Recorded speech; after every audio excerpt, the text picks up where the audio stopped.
సంవత్సరాల తరబడి ఎన్ని మందులు వాడినా మీ మోకాల నొప్పులు తగ్గట్లేదా? ప్రాణ పెయిన్ క్లినిక్ లో అత్యాధునిక చికిత్స. అందరికీ నమస్కారం.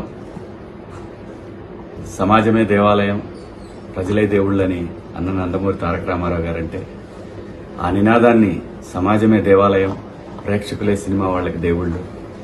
అలాంటి ఒక రైతు కుటుంబం నుంచి వచ్చిన నాకు ఒక పేరు ఇచ్చినటువంటి ప్రేక్షకులు ఎప్పుడు కూడా నాకు దేవుళ్ళతో సమానం. చాలా మంది రకరకాలుగా మాట్లాడుకుంటున్నారు. స్టార్ మా వాళ్ళు శివాజీని వెనకాల పెట్టారు, అక్కడ పెట్టారు, ఇక్కడ పెట్టారు, వేరే వాళ్ళని ముందుకు తీసుకొచ్చారు. ఇవన్నీ నేను ఒప్పుకోను. ఎందుకంటే వాళ్ళు ఒక పద్ధతి ప్రకారం ఒక ఫార్మెట్ లో వెళ్తారు. దాని ప్రకారమే ఈరోజు ఓటింగ్ జరిగింది. దాంట్లో విజేతగా నా బిడ్డ పల్లవి ప్రశాంత్ గెలిచాడు. వాడు గెలవాలనుకున్నాను. ఎందుకంటే ప్రజలు ప్రతిసారి ప్రభుత్వాల చేతులు ఓడిపోతుంటాయి. కామన్ మ్యాన్ ఎప్పుడు ఓడిపోతుంటాడు. కానీ ఈ సీజన్లో కామన్ మ్యాన్ గెలవాలి అని గెలిపించాలని దృఢ సంకల్పంతో ఎప్పుడైతే ప్రశాంత్ వచ్చే వరకు నాకు అటువంటి ఆలోచనలు లేవు. నాకు అప్పుడు అనిపించింది ఇలాంటి ఒక పల్లెటూరు నుంచి వచ్చిన నాలాగనే వచ్చాడు ఈ షోకి. నేను ఎలాగైతే ఇండస్ట్రీకి వచ్చాను అలా వచ్చిన ఒక వ్యక్తి సక్సెస్ అయితే కోట్ల మందికి ఇన్స్పిరేషన్ గా ఉంటుంది అనుకున్నాను. అది భగవంతుడు నా మనసులోని కోరికను ప్రశాంత్ రూపంలో తీర్చాడు.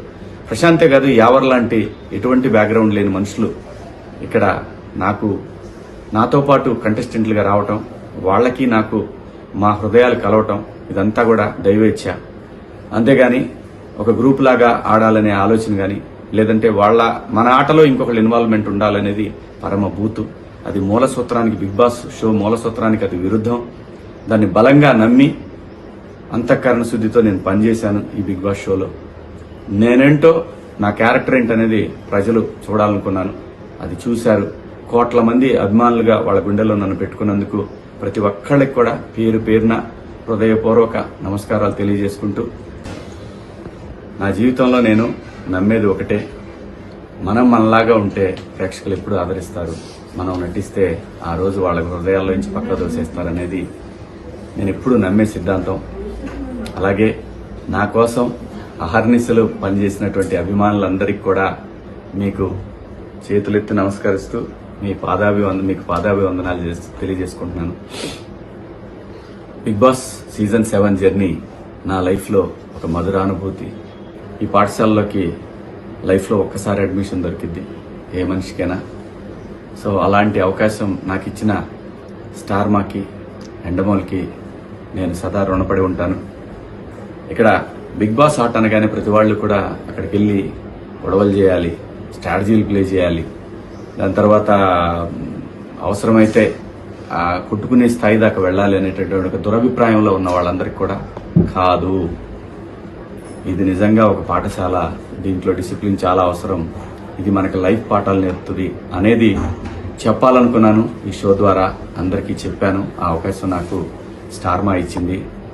ఈ షోలో ముఖ్యంగా నాకు మొదటి సినిమా అవకాశం ఇచ్చినటువంటి నాగార్జున బాబు గారు ఎంత అద్భుతంగా ఆయన నుంచి కూడా హౌస్లో జరిగేటటువంటి మనం చేస్తున్నటువంటి మిస్టేక్స్ని చాలా అందంగా అందరికీ నచ్చే విధంగా చెప్పడం అనేది ఈ షోలో హైలైట్గా అనిపించింది నాకు. ఎందుకంటే ఆయన ఇండస్ట్రీలో ఎంతోమంది దర్శకుల్ని, ఎంతోమంది ఆర్టిస్టులను పరిచయం చేశారు. అటువంటి ఒక సూపర్ స్టార్ ఈ షోకి హోస్ట్గా ఉండటం అనేది నిజంగా కంటెస్టెంట్లకి అదృష్టం. ఈ సీజన్ 7లో కూడా బాబు గారే ఉండటం అనేది డెఫినెట్గా ఒక సాటి ఆర్టిస్ట్గా చాలా గర్వంగా అనిపించింది నాకు. ఆయన ప్రతి వారం ఒక మాస్టర్ లాగా అందరికీ చెప్పడం, అందులో ముఖ్యంగా నాకు అవకాశం ఇచ్చినటువంటి దేవుడు నాగార్జున బాబు గారు, ఆయన చెప్పడం అనేది నాకు చాలా బాగా అనిపించేది. మాట్లాడదాం అన్నగానే నేను ఎక్కడా కూడా భయపడే మనిషిని కాదు. అలాంటిది బాబు గారి దగ్గరికి వచ్చేసరికి 1కి 100 సార్లు ఆలోచించి మాట్లాడేవాడిని.